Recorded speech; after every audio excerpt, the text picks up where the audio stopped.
Anak-anak, tahukah kalian profesi detektif? Nah, biasanya seorang detektif akan membawa suatu alat yang menjadi ciri khasnya, yaitu kaca pembesar atau loop. Nah, ternyata loop ini bisa kita analisis secara fisika. Seperti apa? Yuk kita lihat.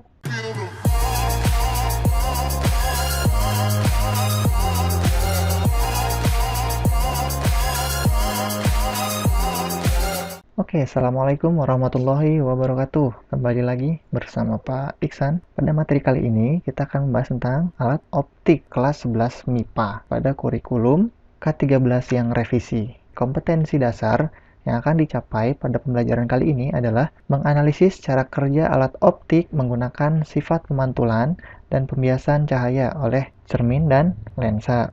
Keterampilannya atau KD 4.11-nya itu membuat karya yang menerapkan prinsip pemantulan dan atau pembiasan pada cermin dan lensa. Makanya pada alat optik kali ini kita akan bahas tentang 4 alat yang menggunakan prinsip kerja dari optik. Apa saja?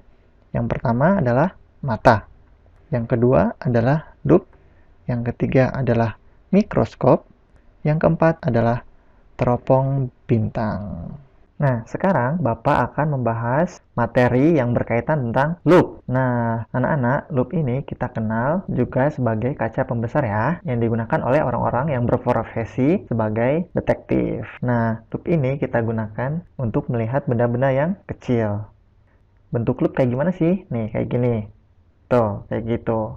Nah, itu bentuk loop ya secara umum. Nah, anak-anak, loop ini kita akan membagi menjadi dua keadaan, yaitu tidak berakomodasi dan akomodasi maksimum. Nah, tapi tunggu dulu. Kita lihat dulu nih, bagaimana sih sifat bayangan di loop ini. Sifat bayangan di loop ini adalah maya, tegak, dan diperbesar, anak-anak. Jangan sampai lupa ya. Oke. Nah, sekarang kita akan bahas bagaimana sih perbesaran yang terbentuk di loop ini. Kita awali dari kondisi mata kita nih tidak berakomodasi. Nah, untuk yang tidak berakomodasi itu berfungsi atau ketentuannya adalah jarak benda ke lensa itu sama dengan jarak fokus lensanya. Nah, lensa di sini adalah lensa loopnya ya, anak-anak. Ini adalah syarat ketika mata tidak berakomodasi dalam menggunakan loop. Sehingga perbesaran loopnya bisa kita rumuskan seperti ini. M sama dengan perbesaran atau magnification. Sn dibagi dengan F ya anak-anak. Jarak baca, titik dekat baca ya, dibagi dengan jarak atau titik fokus lensanya anak-anak. Oke, ini adalah perbesaran untuk mata tidak berakomodasi. Oke, sekarang kita lanjutkan lagi ya. Terkadang di loop ini ketika mata tidak berakomodasi ditanya jarak bendanya. Jarak benda ke lensa. Ingat, jangan sampai salah, jarak benda ke lensa itu sama dengan jarak titik fokus lensanya. Oke, jangan sampai lupa ya. Nah, kita lanjutkan lagi ya.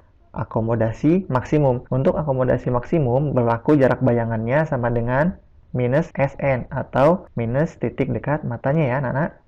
Oke, paham ya? Nah, untuk berbesarannya hampir sama nih anak-anak rumusnya. Hanya bedanya saja, kalau diakomodasi maksimum maka berlaku M sama dengan Sn per F ditambah 1. Oke, Sn dibagi titik fokusnya ditambah dengan 1. Ini untuk akomodasi maksimum. Beda ya, cuman ditambahkan 1 saja. Nah, gitu. Kadang-kadang di akomodasi maksimum juga ada soal yang menanyakan berapa jarak benda ke lensanya. Nah, ini bisa kita gunakan trik cepatnya. S sama dengan Sn dikali dengan titik fokus dibagi dengan Sn ditambah titik fokusnya. Nah, ini trik cepatnya untuk menentukan jarak benda ke lensa loopnya. Sn titik dekat dikali dengan F per titik dekat ditambah titik fokusnya. Oke. Nah, anak-anak, jika tidak dikasih tahu nih, jarak mata normal itu adalah 25-30 cm. Oh, udah deh, itu adalah pembahasan tentang loop ya, anak-anak. Nah, kita akan lanjutkan video selanjutnya, yaitu bahasan soal latihan. Tetap semangat!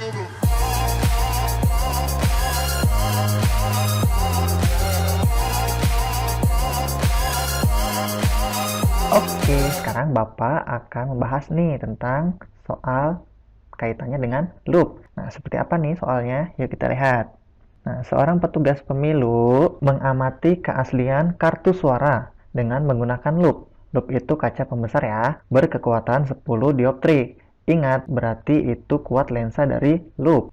Kuat lensa, apa itu lambangnya? P, power. Berarti diketahui adalah P sama dengan 10 dioptri. Nah, oke. Apabila orang itu memiliki titik dekat, ingat, titik dekat itu adalah punktum proksimum. Pinter. Nah, berarti PP-nya itu berapa nih? 30 cm ya, nak? Nah, berarti PP-nya sama dengan 30 cm. Dan ingin memperoleh pembesaran anguler maksimum. Nah, pembesaran anguler maksimum. Maka satu suara ditempatkan di depan loop pada jarak. Nah, lihat, kartu suara ditempatkan di depan loop pada jarak. Nah, ada benda, ada loop. Berarti apa tuh yang ditanya? Nah, berarti yang ditanya adalah S-nya tuh. Jarak dari benda ke lensa. Berapa sih S-nya? Gitu ya, nak? Nah, maksud kata-kata pembesaran anguler maksimum, ini pas dia menggunakan loop nih, kelihatan jelas tuh, lebih besar dari aslinya, gitu. Oke, sekarang gimana nih? Pertama-tama, kita harus cari dulu nih, berapa nilai titik fokus dari loop tersebut. Nah, ingat, yang namanya titik fokus, itu apa tuh? Berkebalikan dengan si dioptrinya, yaitu 1/P. Kalau F-nya dalam meter. Kalau seandainya F-nya dalam sentimeter, maka 100/P. Oke? Paham ya? Nah, mencari titik fokusnya, F sama dengan 100 dibagi P-nya berapa tuh? 10. Oke, coret. Coret. Berarti fokusnya adalah 10 cm.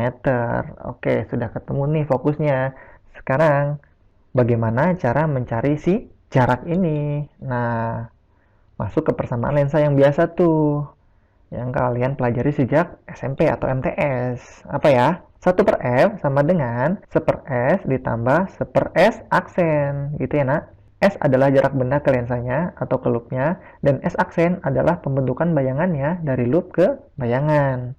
Paham ya? F-nya berapa tuh? 10. S-nya kan yang ditanya. Lalu gimana nih S aksennya? Kan di clue soalnya nggak ada nih. Nah, ternyata jika kita ingin pembesaran angulernya maksimum, supaya pembesaran angulernya maksimum, syaratnya apa tuh? Ternyata syaratnya adalah jarak bayangannya itu sama dengan minus titik dekat dengan pengamatnya. Gitu ya, nak. Titik dekat si pengamatnya. Jadi, untuk pembesaran maksimum, jarak bayangannya itu adalah minus punktum proksimumnya atau minus titik dekatnya. Paham ya? Jangan sampai lupa syaratnya. Oke, ya sudah, kita masukkan. 1/10 sama dengan 1/S ditambahkan. S aksennya berapa ya? S aksennya kan minus PP, berarti PP-nya adalah 30 cm, berarti min 30, berarti 1/10 sama dengan 1/S. Min ketemu plus min, berarti 1/30. Nah, karena kita mencari 1/S, maka 1/30-nya kita geser nih ke kiri. Berarti 1/S sama dengan 1/10 ditambah 1/30. Nah, kita samakan dulu ya penyebutnya. Mana yang gampang? Oh, 30. 3 kali 1, 3. 10 kali 3, 30. Nah, gampang kan? Berarti 4/30 sama dengan 1/S. Nah, ingat ya, nak, ini masih 1/S. Supaya dapat S-nya nih, kalian jangan lupa dibalik tuh. 1/S-nya dibalik, jadi S/1 atau S-nya. Oke, maka S sama dengan 30/4. Nah, berarti ini S-nya nih, 30/4. Itu kita kalau jadikan desimal nih, sekitar 7,5. Berapa? 7,5 cm. Nah, inilah jaraknya. Supaya ia memperoleh pembesaran maksimum, maka kartu suaranya harus disimpan 7,5 cm dari loopnya. Barulah sang pengamat bisa mengamati keaslian dari kartu suara tersebut. Oke, sudah nih. Jadi jawabannya adalah yang C. Supaya kalian lebih paham, Kerjakan soal latihan pada kolom deskripsi yang ada di bawah. Oke, dadah. Wabillahi taufiq wal hidayah. Wassalamualaikum warahmatullahi wabarakatuh.